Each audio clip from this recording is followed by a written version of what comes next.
బ్రతికి నన్నాళ్ళు నీ భజన తప్పనుగాని మరణ కాలమునందు మరతునేమో. ఆ వేళ యమదూతలాగ్రహంబున వచ్చి ప్రాణముల్ పెకలించి పట్టునప్పుడు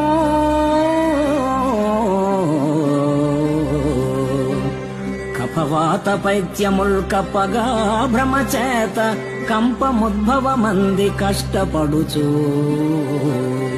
నా జిహ్వతో నిన్ను నారాయణ నారాయణ నారాయణాయనుచు పిలుతునో శ్రమ చేత